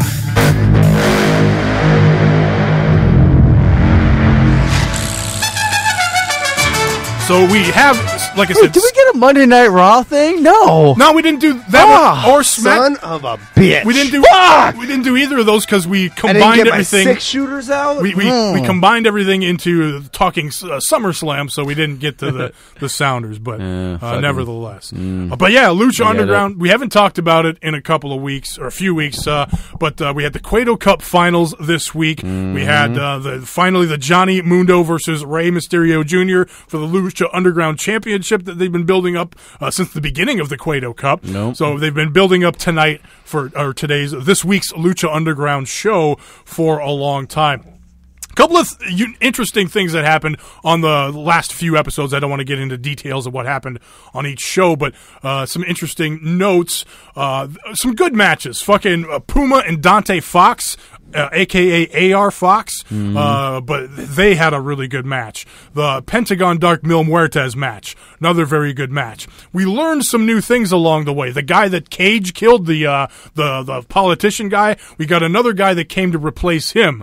I can't remember the fellow's name, but a very smooth, suave-speaking African-American gentleman is now kind of preparing Dario for the return of the gods. The gods are coming, and so that's a thing. Season 4 is nothing but Kaiju big battle. And then the other thing that we learned is that Katrina, who is also part of this god situation and trying to combat it, she wants to try to get the gauntlet thing, the dick in the box from Dick in a box. She wants to get that from Cage because we have learned that her mother wants it. Her mother has a piece of this. Her mother is the chief of police. So this is why I love this show. That comes into play also with what happened on this week's Lucha Underground with Veneno versus Sexy Star. Dario made it a mask versus mask match because Joey Ryan informed Dario earlier in the season that he thinks this Veneno is Cortez Castro, who's a rat for the cops. Remember it was Joey and Cortez that were rats at first. Joey ran away from that, wanted to be part of Lucha Underground, and Cortez Castro's still a rat. Sexy Star beat Veneno very quickly, and then Joey Ryan comes out and rips the mask off of him, revealing that it is Cortez Castro. Then Johnny Mundo and his agent tell Dario in his office that they want a fair fight for the Lucha Underground champion, and Dario says, well, I have informed the back. Everyone is banned from ringside. It will be a fair fight. So then it was Prince Puma versus Pentagon Dark for the Cueto Cup finals. We did talk about previously on previous shows. Of course, it's a tournament. So every tournament, we have a competition to decide who is going to be the loser and buy the beers. Well, it was determined a couple of weeks ago that Taco has lost. He got I was completely out. Mathematically eliminated quickly. But both Joe and I had Prince Puma and Pentagon Dark in the finals. I win. I picked Puma. He had Dark. Bullshit. But let's talk. It was a very fun. I might have to get some more of this Castle Danger North Shore Ale. It was very good, and I'm still working on this one. Oh, I tagged him in that tweet. I do so much talking. That's the problem. But yeah, fun match between Puma and Pentagon Dark. Great back and forth. They keep it in the ring, which is rare for Lucha Underground. Especially for Pentagon Dark. Yeah. Fun Mexican destroyer in the match. Puma does that double suplex spot, which was very impressive on a bigger guy like Pentagon Dark. The rolling palm strike that Prince Puma hit with Pentagon sitting on the top rope. That was cool. The top rope springboard Frankensteiner was awesome. Jesus. Just really good. Puma wins with the 630 senton, his big finisher in Lucha Underground, and he will be facing the winner of Johnny Mundo versus Rey Mysterio Jr. at Ultima Lucha Tres. Yeah. I don't know when Ultima Lucha Tres is, but I hope it's not. Gotta be soonish. No, I hope it's not 7 weeks away again. I hope they just take a few episodes to build up to it and give us some good matches there. I kind of, when we were watching Lucha, I kind of brought up the contract situation with some of these superstars. You Yes. know? And I know that Lucha gets a lot of heat with how they are dealing with Puma. And, spoiler alert, Global Force, if anyone cares, give you a few seconds to turn it up. Okay. What the fuck is Global Force? TNA. Kaya and Johnny Mundo is on there now, Yes. and I'm assuming Drago is going to be on there soon. He was on a pay-per-view already. Exactly. So. A lot of these guys are, their faces are being, broadcasted, and Prince Puma is not because he's on this terrible fucking contract. Puma couldn't be on Access TV for New Japan because of his Lucha Underground contract. Which, I Ricochet. Kind of to play devil's advocate a little bit, I kind of see what Lucha Underground is doing there. Locking up the guy that they're pushing up. Because he's their John Cena. Right. And they wanted this to explode. So, I don't agree with them for how long they're taking to release the fucking show, but at the same time, there's not a lot of content on El Rey Network, new content on El Rey Network as well. So, I can see why they kind of extended a little bit. It just sucks for Ricochet. It fucking sucks, but it's just like, can we just move on from it at this point? Like, right. People are still like being this dead horse with it. It's like, yeah, it sucks. It's almost over. We're gonna get fucking more Puma in America soon, but it's like you gotta look at it at a business standpoint too. It's just, look how hard they're pushing him. Every fucking season, he's the number one guy. But the thing is, it's so long in between tapings, and he is missing out on so many opportunities. He is. He's the one that signed the contract. That's a true story. That's a true Read story. your contract and know what you're getting into. But, I mean, getting into it, maybe you're not thinking that they're going to tape a season and then make that season last over a year. Right. You know, that's to me, that's at the same time, though, I'm critical of Lucha Underground for doing that. This whole network was a brand new fucking network when Lucha Underground started. Puma was nothing at that time, okay? To be honest. He was known, but not as known as he is now. But You're not right. as known. So not it's as just like, known, but yeah. You know, this is just a good example of read your fucking contracts, know what you're signing, and just be smart. Yep, that's true. That's definitely true. Rey Mysterio Jr. versus Johnny Mundo for the Lucha Underground Championship. A fun match. Mundo kind of dominates the thing. Mysterio's fighting from underneath a lot in the match. You get some shenanigans in here, even though everybody's banned from ringside. Mundo gets a low blow after the ref bump. He kicks him right in the nuts. You know, and I forgot to put the right in the nuts thing on here. Hang on, You son of a bitch. I'm gonna do it right now because fuck that, because it's too goddamn good. I will say this. I have not watched a lot of Lucha Underground, and again, it's an over the top type promotion and everything, but fucking Matt Stryker's fucking passion and just intensity while announcing these matches is insane and just amazing. I love Lucha Underground. I hate Vampiro, honestly, but even him on commentary is good though. Well, and he has his fun, and I give you credit on that, but like I don't know. There's just something about Matt Stryker. It's that channel. I love what that network is about is that grittiness, that fucking grindhouse feel to it, and that's what Lucha Underground is. You got you watch Mexican soap operas, and they're just so outlandish and ridiculous. That's what this is. Bring it to the temple. It's a fucking underground war. we got the women fighting dragons with the fucking cowboy in a sense. So I just absolutely love everything that comes with Lucha Underground, and as long as you go into Lucha Underground with an open mind, I think it's just a whole lot of fun. Oh, exactly. That's the point of it. It's just it's fun. It's kind of like what we were talking about earlier with the casual viewers and WWE products. You know, a casual viewer is going to look at Lucha Underground and see the ridiculous and be like, oh, this is pretty fucking fun. They're not watching it to be like, oh, I give that a 4.5 star match. Like, no, it's not about. It's about the insanity of it. It exactly. really is. It's just it's that channel. That channel is batshit fucking crazy. Right when we got done fucking watching Lucha Underground, there's a half naked chick getting fucked on the fucking couch. They're dropping F-bombs harder than I am.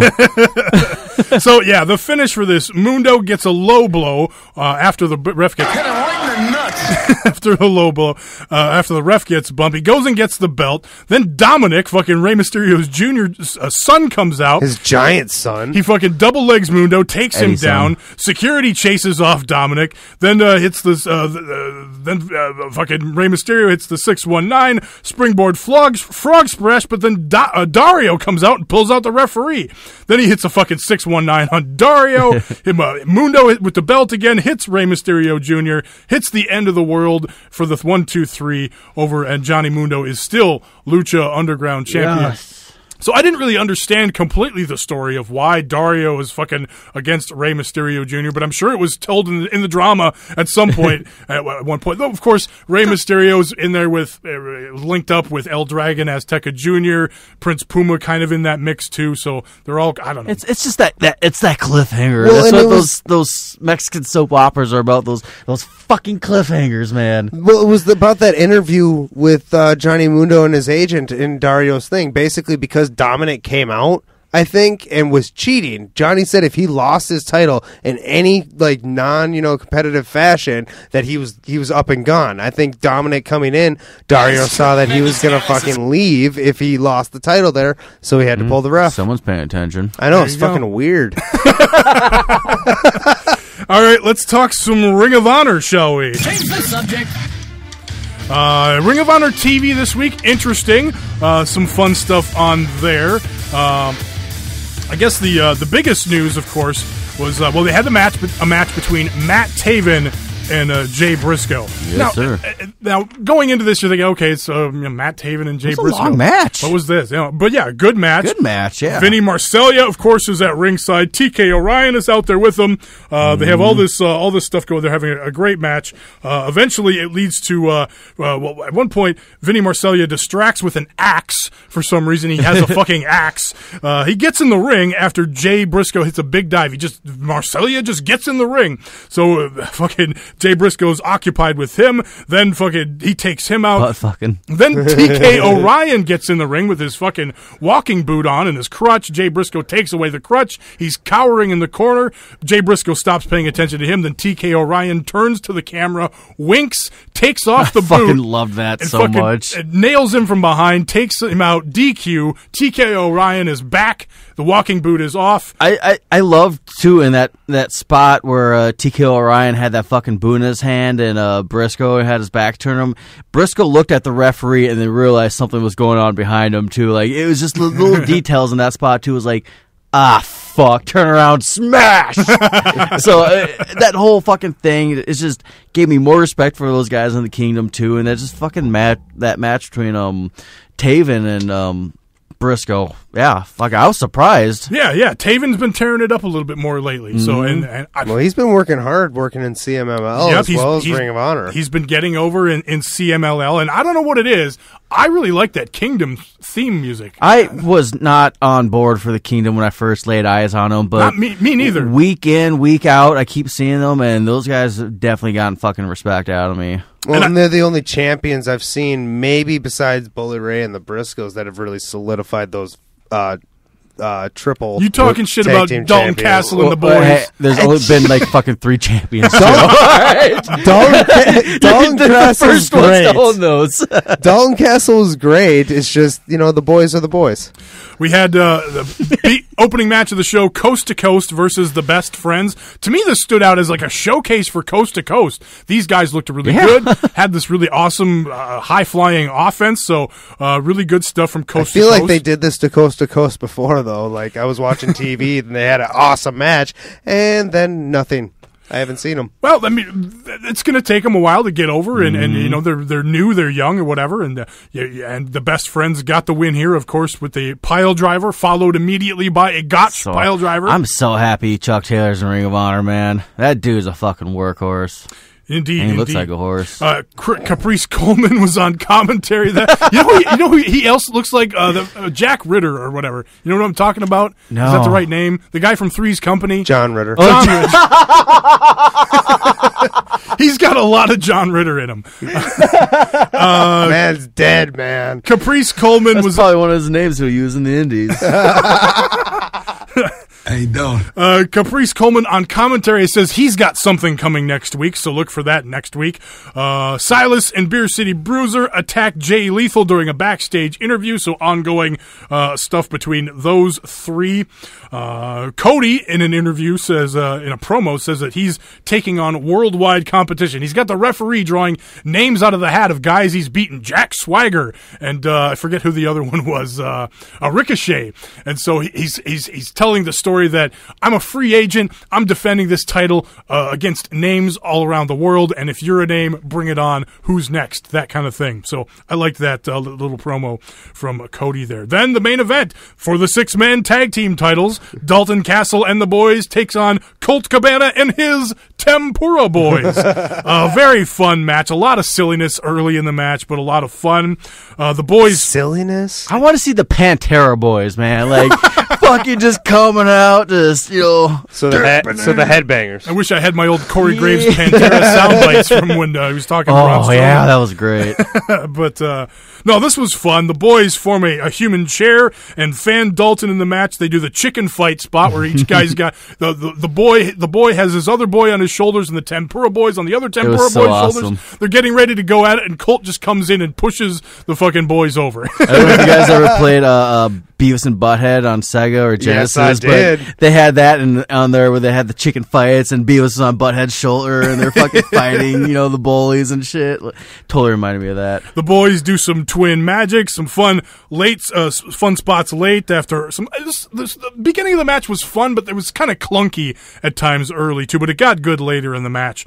After the match, Castle says that he used to look up to Colt Cabana. I respected you. And finally, now I've beaten you 3 times. Have I finally earned your respect? And Colt Cabana finally says yes, shakes his hand. So now we can get complete full babyface Colt Cabana on commentary. Yep. And I really enjoyed Colt Cabana on Ring of Honor commentary. Oh, yeah, he's doing great. He's done a really good job. Good on the mic. That dude knows how to talk. I think it took getting used to, Ian Riccaboni. Yes. Ian Riccaboni. I think him working more with the actual Ring of Honor crew and stuff, that's helped me actually enjoy both of them.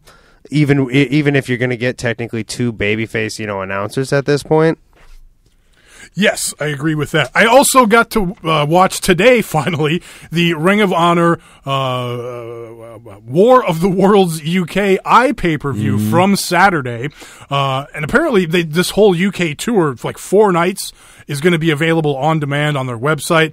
I don't know if I'm going to get to that, but I think I saw, and I could be wrong here, spoiler alert if you're trying to avoid spoilers. Spoilers. But I think I saw that the Young Bucks and Hangman Page won the 6-man saw tag. that as see well. that, like when we were watching it tonight and Castle came out with the belts, I was like, huh? That would have been on Sunday. Because the match that you showed us the main event between Cody and Sonata, right, and then and Castle comes Castle out came out with the championships, and I was like, huh? So yeah, I saw that on Twitter, and so apparently it's weird that they would do the title change on the show that's not on the iPay-per-view. But I guess there's nothing wrong with trying to get people to go to your website to buy those $15 on-demand shows either. I'm for that. Just make it worth it. Here's at this point, I think, and I'm not sure if they did this before.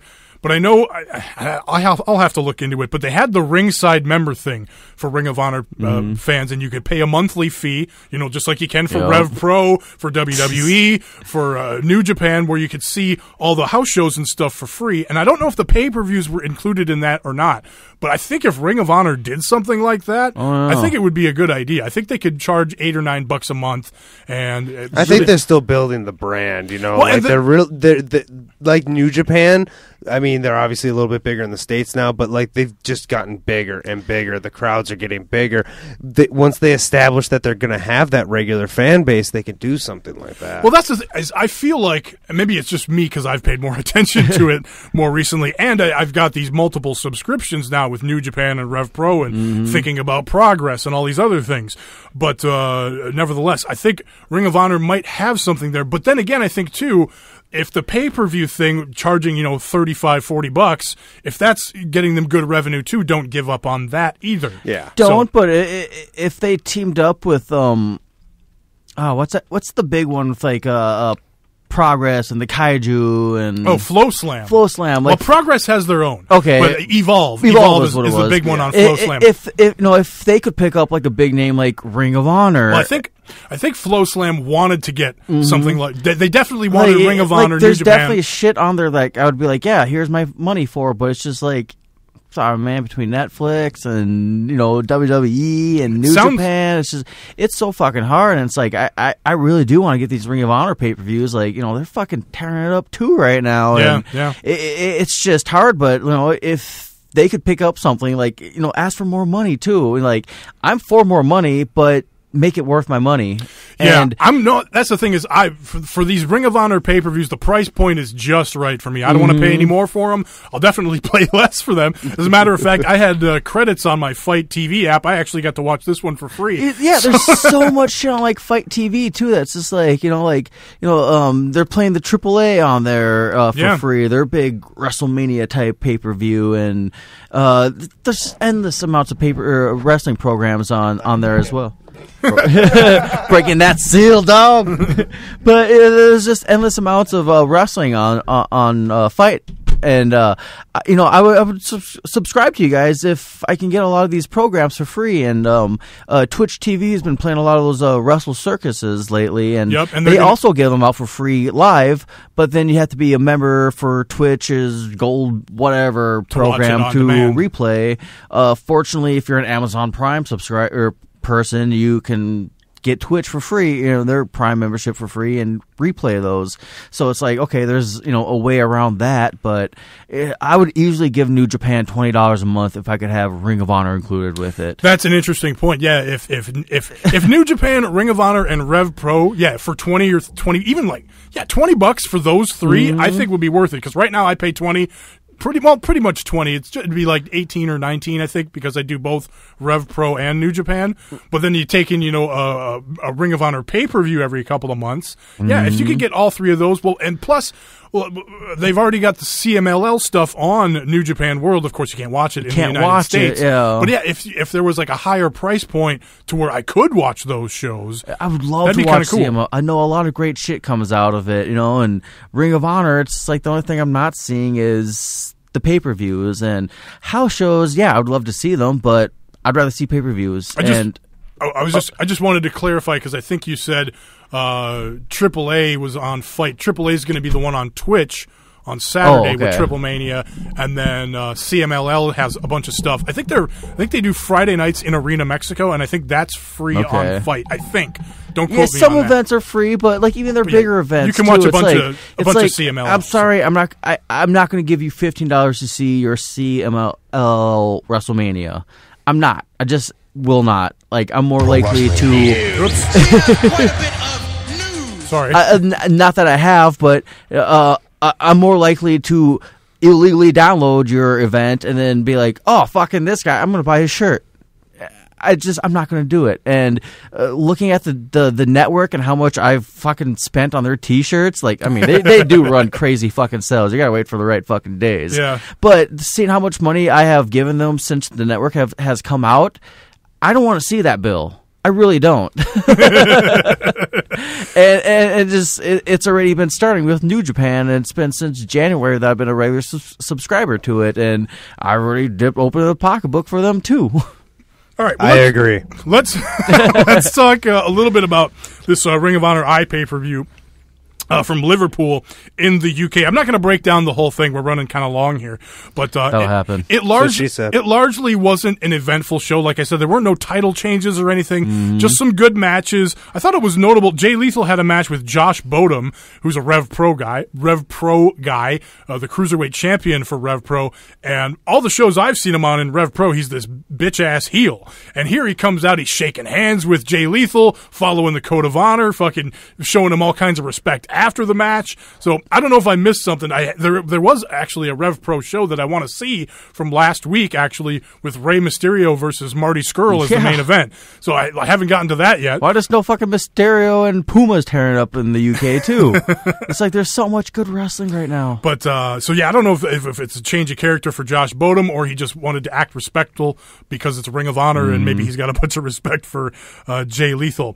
Bully Ray and the Briscoes took on Los Ingobernables, Tetsuya Naito, Evil, and Bushi. This was just a fun fucking match. Sure. Bully Ray and the Briscoes won with a 3D over Bushi. At one point, the Bully Ray and the Briscoes go for the what's up spot, and then Naito fucking rolls in and does the tranquilo thing to get in the way. And then fucking Los Ingobernables set up their own what's up spot. Bushi jumps off the top and just lands and then just kicks the fucking guy. So a fun match there. Silas Young had a hell of a match with Mark Haskins. Just a hard-hitting Oni Lorcan style beat the shit out of you match. Nice. So that was fun. Then there was the four-corner survival match for the TV title. Dalton Castle, Kushida, Hiromu Takahashi from Los Ingobernables, and Marty Scurll. This, again, a fun, crazy match all over the place. Kushida getting the win with the Back to the Future over Dalton Castle. Nice. And the story here, though, too, was that Dalton at one point got distracted because Hangman Page comes out and fucks around, and so that distracts Dalton and leads to Kushida getting the victory. And so that kind of comes into play with what happened in the main event. We'll get to that in a minute. Young Bucks took on the Addiction for the tag team titles. Young Bucks got the win. Fun finish here, too. the Addiction, of course, go for the best Meltzer ever at one point, which is they're heels now too, by the way, aren't they? Yes, yes. We kind of talked about that last week. I was just making sure. Where the Addiction have gone full heel since the crowd kind of has gone on the side of Bullet Club and Cody in the state side anyway. So they've gone full heel. Of course, the Young Bucks are baby faces here, even though the Bullet Club thing splits around or whatever. But again, a fun match. Like, they go for the best Meltzer ever. That gets thwarted. Young Bucks hit the Meltzer driver and get the win there. Another fun match. Then the main event, Cody versus Sonata. You guys got here just in time to watch that. Cody was being a big time heel here, at least trying to be running away, trying to get away from Sonata. Naito has to come out and scare him back into the ring. He at one point, but Cody starts taking over anyway. He does 10 push-ups in the ring, and the crowd goes crazy with 10 chants. That pisses Cody off, of course. Sonata throws Cody into Ian Riccaboni at ringside. He gets knocked down. Poor BJ Whitmer's on commentary by himself. Right. He doesn't know what to do with himself. So that was fun. Cody at one point gets the LaBelle lock on Sonata and then fucking calls out Daniel Bryan. Very interesting Daniel Bryan news over the last week here. We got to talk about it. Not that one, Tommy. There it is!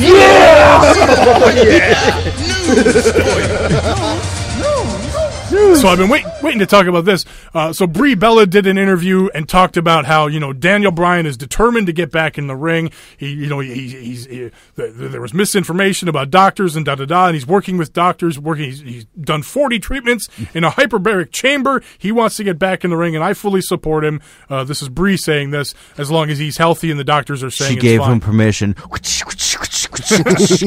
Then on the Edge and Christian podcast, Daniel Bryan gets interviewed. I don't know if either of you guys got a chance. I actually just downloaded it for this reason. Did you listen to it yet? Yes, I did. Okay, very good show, and fun stuff. Reveals a lot on that show. This idea that he had a lesion on his brain, and that was what everybody fucking panicked over. And then after he retires and after the fact, this other doctor says, well, yeah, that's just a medical term for something that's unusual or something that we don't have something for, and it could be any number of things. You could be completely normal. It's fine, that kind of a thing.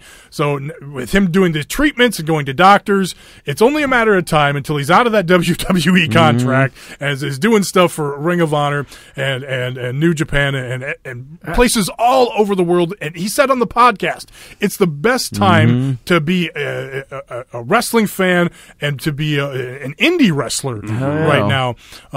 Here's the other, and a lot of people are maybe thinking, well, if he gets cleared, could he go back and just wrestle for WWE? I don't think so, just because I don't think the WWE doctor is going to clear him because they are protecting their own asses. Concussion lawsuits and all of that. Man. It's seriously a thin line, too. It's just like, really, man, you want to push it? Like, just because it might be or could be a medical term, it's just like, still, it's a could be, man. Like, you need to do more. You need to figure out what the fucking blank dot is on your fucking brain before you think about going in the ring. To be honest, especially when you have Shibata, happily walking out to the ring. It's so scary, and I understand WWE covering their asses because they don't want a Benoit situation. They don't want him. They want him healthy. I mean, people view the WWE sometimes as a big, evil, fucking fuck all these wrestlers.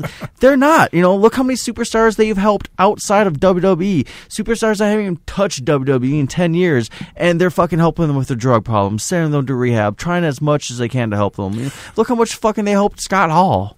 I want to address the Benoit thing you brought up there, but you gotta listen to you gotta listen to this podcast because he goes into all of those details. He brings up everything you might think of, and he said adamantly himself, if any doctor says for any reason he shouldn't do it, he's not going to. So it's his body. I don't tear it up. Like, I'm all for him back in the ring. But why would? It's still a question from the WWE standpoint. It's like I completely understand. They're fulfilling out his contract. He's on TV. He's putting over talent. He's having fun. He's getting spend time with this fucking baby. And when that baby gets to be at the ripe age where Nanny can take care of him and Brie can hit the ring again and he can go off travel to Japan, cool. Yep. So But he addresses all of the questions. Says that he obviously he has the daughter that's on his mind. He wants to be happy and healthy. And getting back to the Benoit thing, the concussion part of the Benoit thing.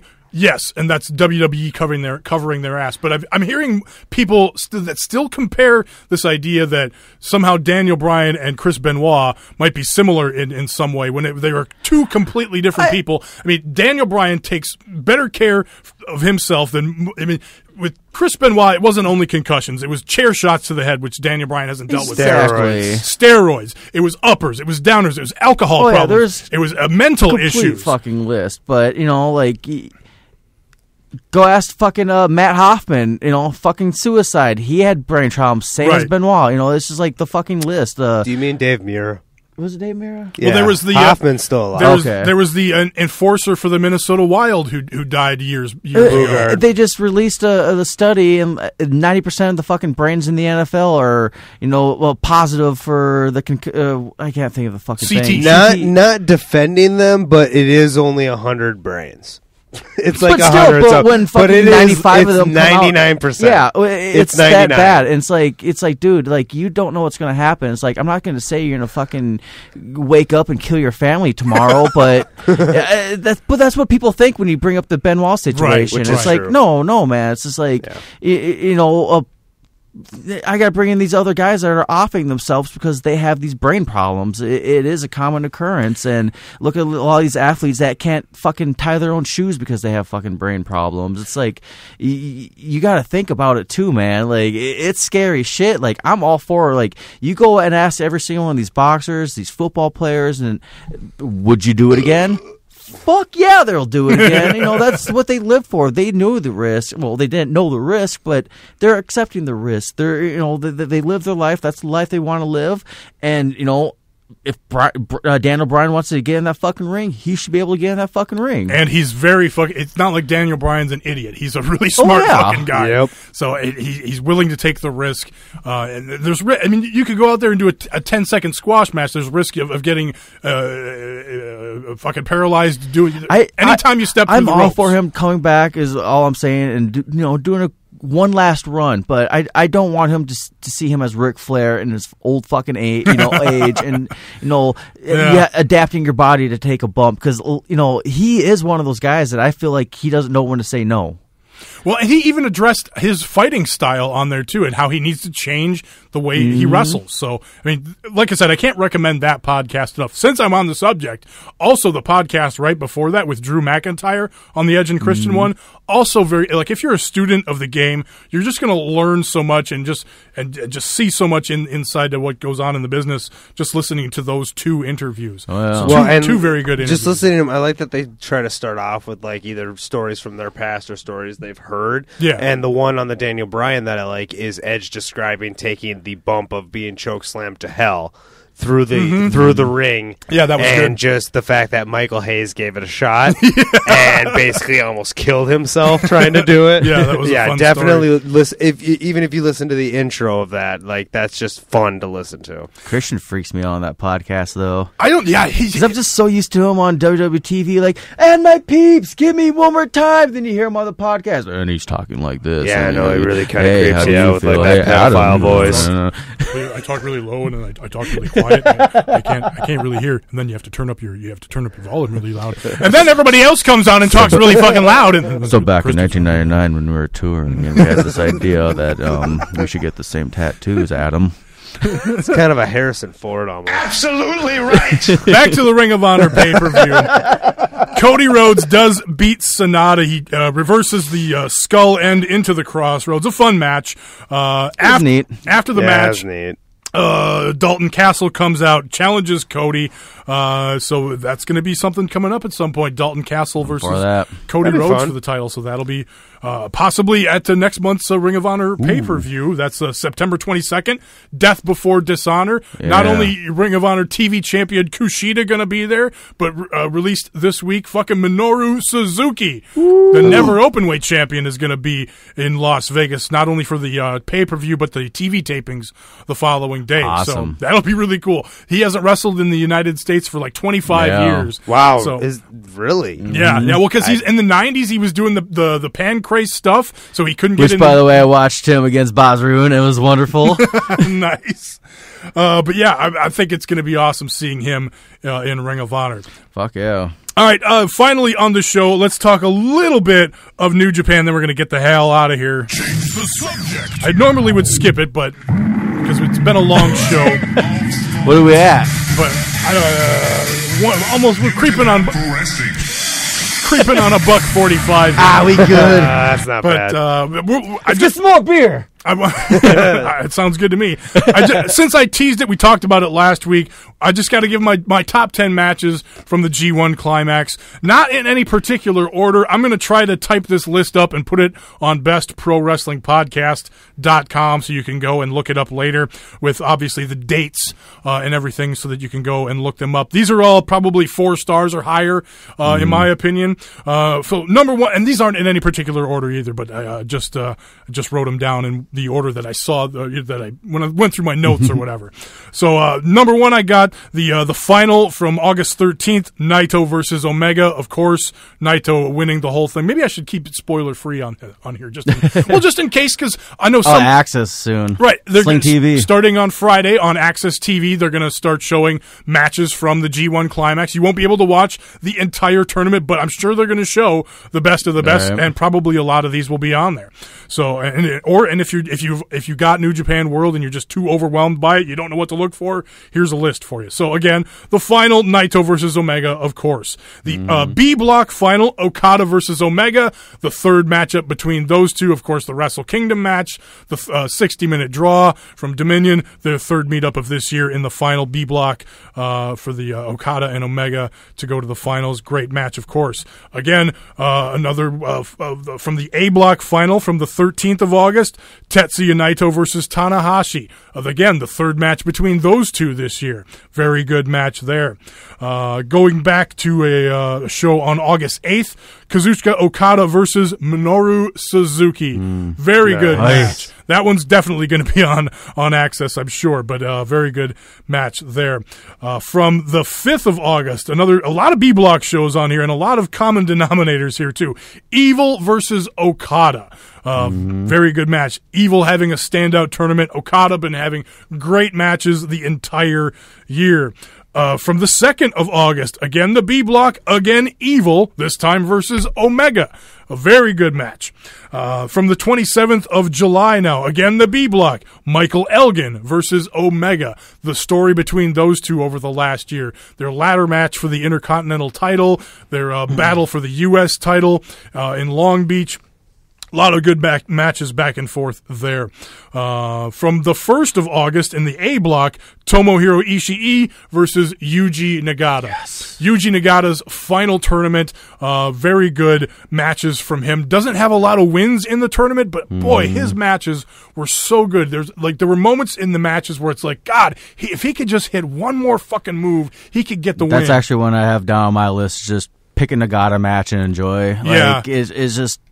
He put on a clinic. Of course, another notable one is, and we of course just talked about this last week, but the one from the final night of the block with the A block with Bad Luck Fale. He loses to Fale, but just the crowd reaction, the respect from Fale in the crowd, and it just Did you see the big giant head tattoo that Fale got? I did, the fucking just insane. Like the Mohawk style tattoo. That's kind of one of the things that I wanted to bring up too was Fale and the whole G1 was kind of not necessarily the match itself, but where Fale ripped Daryl apart. Yes, of that course. kind of just like it made him even more of a bad guy in everyone's eyes, which made me love Fale more. But just because he's just hitting the note with everyone and just seeing how he acted that whole fucking G1 And then that final match with the Nagata, it just showed like how respectful, that guy is for not just Nagata but for the business. And him tearing up Daryl was such like a moment on the internet too. It blew up, and it was just a random undercard tag match. Because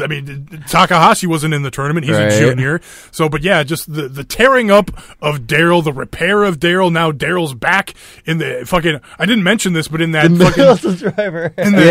Well, he got Meltzer driver. He was on commentary for fucking one of the Ring of Honor not the iPay-per-view, but on one of the house shows. And then when Takahashi had him out in the match versus Bully Ray and the Briscoes, the first 5 minutes of the match, Takahashi's like got him just hanging onto him. He's like got him tucked in his arm and shit. That cat is so over. Of course, there's a fun moment there. Getting back to my top 10 list from July 17th in the A block, Tetsuya Naito versus Kota Ibushi. An earlier match in the tournament, but very good. And then for my 10th one, I couldn't decide between two other matches. I couldn't find my notes, but I distinctly remember Yuji Nagata's match with Hirooki Goto being very, very good. I'm not a big Hirooki Goto fan, but he has good matches, hits hard, has good fire, and had a really good match with Nagata in the tournament. And again, it was just one of those where it was like, fuck, if Nagata could just get this. And it was just a really good emotional match. And so for me, it was a toss-up between that as number 10 and the Juice Robinson versus Kenny Omega match from later in the tournament. So kind of a top 11 there, if you will, from me. So I'll try to get that typed up, put it on the website here within the next few days, so you can look up those dates and have it kind of conveniently in front of you. Even if maybe I'll just take a picture of this of my note here, and I'll put it up on Twitter. That way you can look it up on @BPW Podcast or @Tommy Stryker with a Y. All right, I think that's gonna. I think we've covered it. I think we got all the best. I do want to bring one match up. Oh, yes, God, please. damn it, Taco. I want to bring up the. I should have asked you because I know you. I know I assigned you to make a top 10, but I didn't. I've been so busy. It's but crazy. I I knew you'd basically hit on like the major matches too. Sure. It's like, watch the Ishii matches, watch the Nagata matches, the Elgin put on a fucking show with Omega and Okada, Elgin. I'm glad you brought up that Juice and Omega fight too. So, those were some I kind of quickly put down. But, two matches that really stuck out to me, and they're not like the fucking bar burner clinics, that everyone wants to think with New Japan right now, but Tonga and Omega I really enjoyed because of the fucking story that's been going on with them too, and it goes back to the fucking when Adam Cole was in, you're only, you're not Bullet Club, you're just Bullet Club because we need you to be right now, it's that mentality, and I like that Fale, and, especially Toma Tonga, he really stuck out to me in this whole event too, big time of, like, what the fuck is with, who the fuck is the Elite? Fuck you guys. Like, I'm fucking sick of the G1. Fuck the G1. It's all about Bullet Club. It shows his dedication to the Bullet Club, and he's just fucking sick of Kenny Omega and Bucks. I like that tension there, and I like that, when they were face to face, it was just fuck everything right now. This is Bullet Club drama. We're finishing this in the fucking ring. And then at the end of it, too, Kenny Omega gets the One Wing Angel and gets the win, and he still goes for the cheap fucking kick on him. I love that little spot there.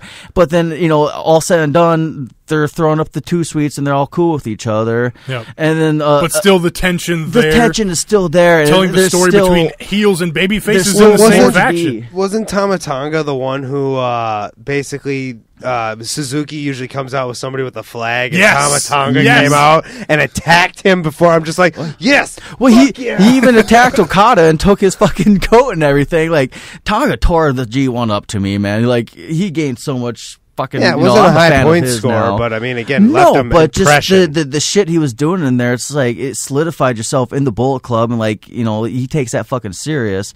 And Omega and Yano I enjoyed a lot too, because like Dave Meltzer gave it 1 star. Really, dude? Really? Like, I've seen you give more stars to a shit. Like, I'm kind of getting fucking sick of the stars right now, to be honest with you. It's kind of. I'm a big fan of the Tommy New Japan scale, though. You gotta remember, stars are just a way to convey match quality, Exactly. whether something's skippable or not. I would have put this match at a solid middle 3 because it wasn't a bad match, it wasn't a good match, but it just showed you, like, no matter how fucking high of a caliber wrestler you are, you need to bring yourself back and be able to entertain the fans no matter what the fucking situation is. That's what made Kurt Angle so fucking great, and he even talks about this. Like, you need to laugh at your fucking self. You know that's going to further yourself. So like, it was a good fucking show. It was entertaining as fuck. They both got their fucking spots and did their fucking thing, and both men were essentially wrestling on one leg each. Now I think you said Okada, but did you mean Omega? Omega, yes, okay, yes. Okay, Omega Omega and Yano. Okay. It's just, I enjoyed it so fucking much because of that. Because like, a lot of people are like, "Oh, this is fucking stupid." It's like, well, we needed that in there, man. Like, this tournament's so fucking serious, and Omega's... It was entertaining as fuck. It was entertaining as fuck. And it's to show that a main eventer is really willing to work with anybody. He's willing to work with any wrestler, and we can make this entertaining. But exactly, he made it entertaining, and you kind of look at some of the gimmick matches in WWE where they're, I can beat you with one hand tied behind my back, and it's like, that was neat.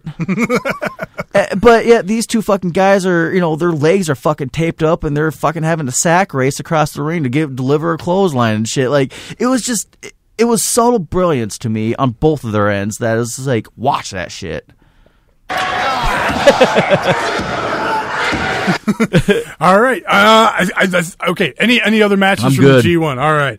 I can't. I'll shut the fuck up for once. No, that's good. That's good. It's a podcast. That's what we're here to do. But I think that's going to be good. That's going to be it. That's it. We got no more. That was all the best. You got no bread tweet? I dropped the ball on the bread tweet.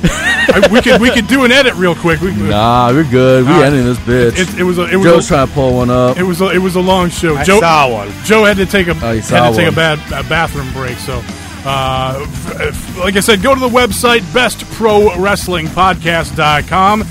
Follow us on Twitter at. I got one. Okay. Well, hang on here. Let me give me a minute here. I'll get this. The top one, right? Yeah. Let's fucking pull it up. We gotta have one. We'll get this going here. We've come this far. We might as well. Let's take that extra step, baby. Here's Taka with the Kojima tweet. Now it's time for the Satoshi Kojima Tweet of the Week. You can follow Satoshi Kojima at cozy_lariat, and his tweet today is, good morning to the wrestling fans all over the world. A little while ago, I ate bread in the morning. I'm going to work from home now. All right, that will do it for this week. Yeah, it's actually at squiggly line, at bars and lines, at squares. What are you talking about? Follow me on Twitter at Tommy Stryker. That's Stryker with a Y. Best Pro Wrestling Podcast at gmail.com is the email. Rate, review, and subscribe on iTunes. Taco, where can people find pictures of your penis? You can follow me on Snapchat, Instagram, Twitter at HGREV Taco. You can also find pictures of Taco's penis at Joe BPWP. That's at Joe Best Pro Wrestling Podcast. That's going to do it for this week. Bye! Peace.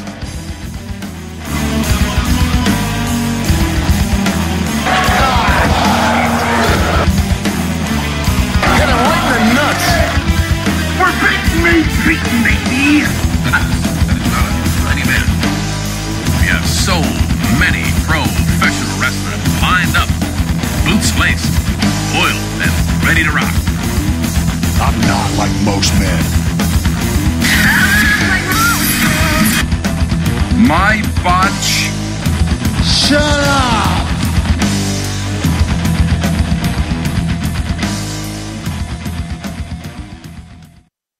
To whoever is talking. So I don't know if there's a way to do that on a podcast or not. Probably not without. I bet everybody... fucking Skippy has a thing like that too. Skype. I've been watching a lot of Trailer Park Boys. Okay.